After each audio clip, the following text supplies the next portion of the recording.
This story is based on a real incident. It was a cold February morning in Berlin when the city's quiet suburbs became the backdrop for a terrifying mystery that still haunts the residents to this day. The streets, usually filled with the usual humdrum of life, felt strangely empty. It was as if the shadows themselves were hiding something, waiting for the world to notice.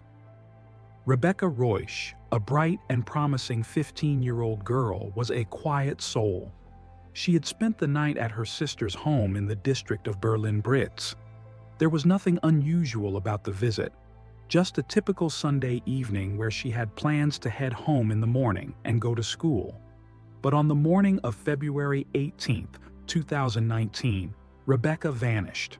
No one knew it yet, but her disappearance would unravel into one of the most disturbing and unsettling cases Berlin had ever seen.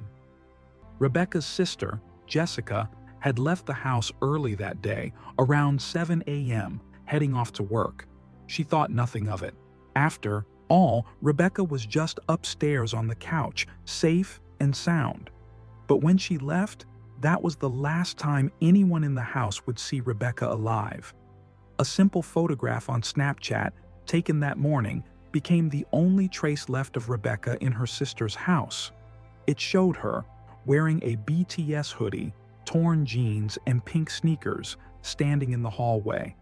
The message came through to a friend who immediately recognized Rebecca's familiar face, but soon the trail began to turn cold. As the hours passed and Rebecca's mother struggled to reach her daughter by phone, the sense of unease began to take root. 2 calls went unanswered. The first to Rebecca's phone went straight to voicemail.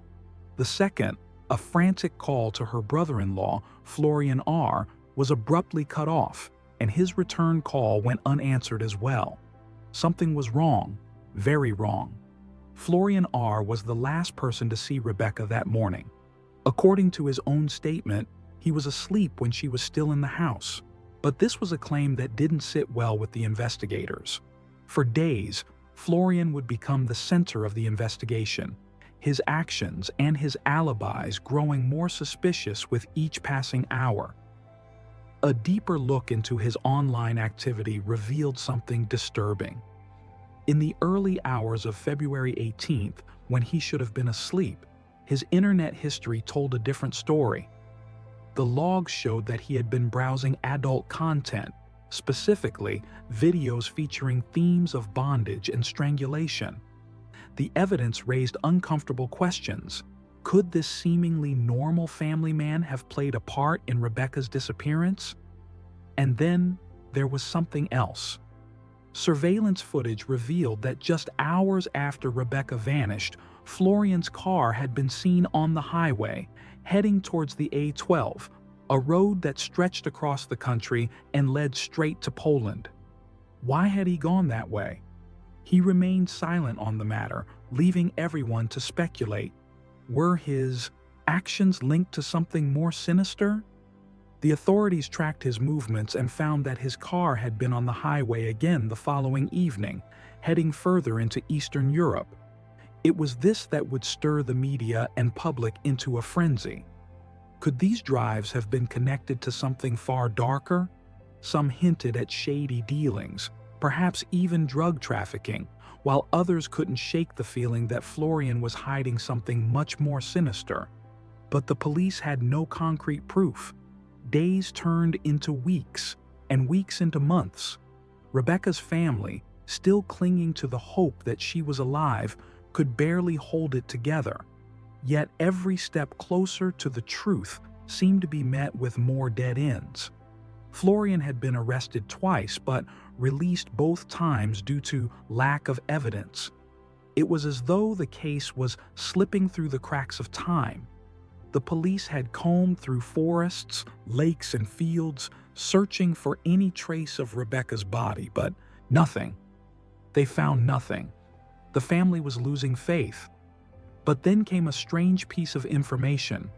A witness had reported seeing a small red car, identical to Florian's, in a forest near Kummersdorf.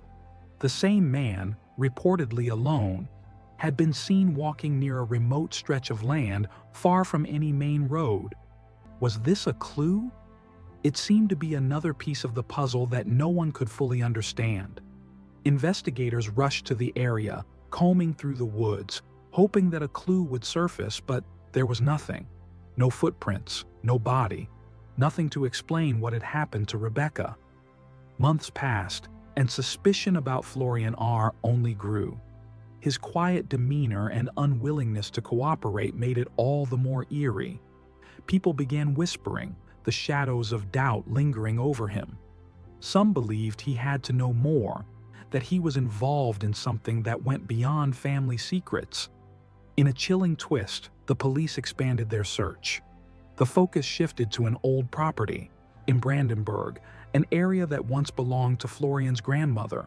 The search included police, drones, search dogs, and even a mini excavator, tearing apart the earth for any sign of Rebecca. Yet, once again, the ground refused to give up its secrets.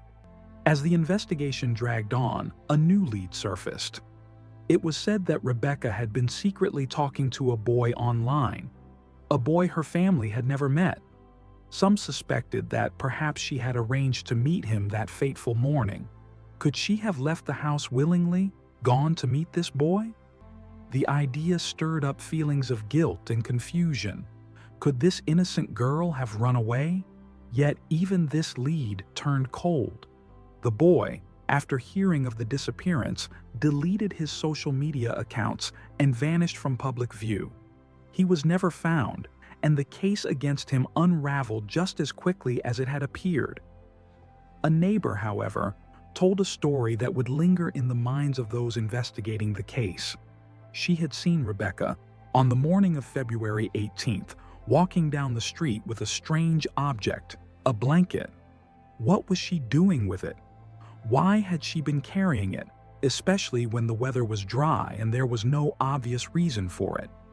The oddity of this detail grew with the growing realization that the weather reports showed no rain or wet conditions the day before. The mystery deepened. Why had Rebecca, normally so careful, been walking with such an item? Was it a sign of something more sinister, a struggle, or was it simply an innocent act, something that could explain everything? No one knew for sure. As time passed, the case became one of the most talked about mysteries in Germany. People across the country wondered what had happened to Rebecca Reusch. Some feared the worst, while others believed there might still be hope. Could she be alive? The media, of course, only fueled the fire, releasing photos and stories, each one more chilling than the last. But no answers, only questions that led into a black hole. A strange twist of fate came in the form of a report that Rebecca had been spotted in Krakow, Poland, just a few months after her disappearance. Was this true? Or was it just another dead end? The reports were never verified, leaving the case hanging in the air like a cloud of suspicion and dread. The investigators were still no closer to finding Rebecca. A case that had started with a simple missing persons report had spiraled into a haunting enigma that refused to be solved. The family, torn apart by grief and uncertainty, held onto the belief that Rebecca might still be out there, somewhere. But the world was growing colder, and the answers were slipping further and further out of reach. In the end, the case remained unsolved. But the mystery of Rebecca Reusch would never fade. The questions, the suspicions, and the fears would live on. A girl who had vanished without a trace, leaving only the cold silence of the unknown behind. What happened to Rebecca? Where did she go? And why was she taken from the world so cruelly? Perhaps one day, the truth will be revealed. Or perhaps it will remain locked in the shadows forever. A haunting tale that will never fade. The only certainty is that some stories are too chilling to be fully understood, and the terror of the unknown lingers long after the search ends.